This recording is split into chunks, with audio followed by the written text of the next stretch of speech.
കസ്റ്റമേഴ്സിന്റെ പൂർണ്ണ തൃപ്തി മാത്രം ഇന്ധനമാക്കി മുന്നോട്ടു പോകുന്ന ഒരു മോളുണ്ട് ഇങ്ങ് യുഎഇയിൽ.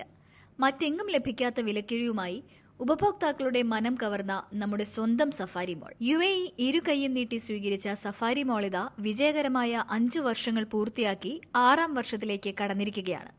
സഫാരി മോളിൽ നടന്ന പ്രൗഢഗംഭീരമായ 5ാം വാർഷികാഘോഷത്തിൽ head of chancery council of India Bijender Singh ആണ് മുഖ്യ അതിഥിയായി എത്തിയത്. ഉടൻ തന്നെ റാസൽ ഖൈമയിലും ഏറെ വൈകാതെ ദുബായിലും മറ്റ് എമിറേറ്റുകളിലും സഫാരിയുടെ സാന്നിധ്യം നമുക്ക് പ്രതീക്ഷിക്കാം. യുഎഇയുടെ എല്ലാ ഭാഗത്തും നമ്മൾ ഇതേപോലെ പുതിയ ബ്രാഞ്ചുകൾ തുടങ്ങണം, ഔട്ട്ലെറ്റുകൾ തുടങ്ങണമെന്നാണ് ആഗ്രഹിച്ചിട്ടുള്ളത്. എന്തായാലും നെക്സ്റ്റ് ഇയറിൽ ഞങ്ങൾ ദുബായിലേക്ക് വരുന്നുണ്ട്. 5ാം വാർഷികത്തോടനുബന്ധിച്ച് ഒരു മാസം നീണ്ടു നിൽക്കുന്ന കലാപരിപാടികളും മറ്റ് ആകർഷണങ്ങളുമാണ് ഒരുക്കിയിട്ടുള്ളത്. ഈ ഒരു മാസം നീണ്ടു നിൽക്കുന്ന വാർഷിക പരിപാടിയാണ് ഇവിടെ നടക്കുന്നത്.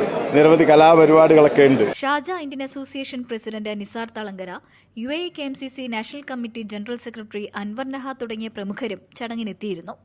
വർഷം മുഴുവനുള്ള ഓഫറുകളും നറുക്കെടുപ്പിലൂടെ കാറുകൾ ഉൾപ്പെടെയുള്ള സമ്മാനങ്ങളും food, life style, furniture, electronics ഉൽപ്പന്ന വൈവിധ്യങ്ങളും മാത്രമല്ല 15ഓളം ജ്വല്ലറി ഷോപ്പുകളുള്ള ഒരു ഗോൾഡ് സൂക്ക് തന്നെയുണ്ട് സഫാരി മോളിൽ.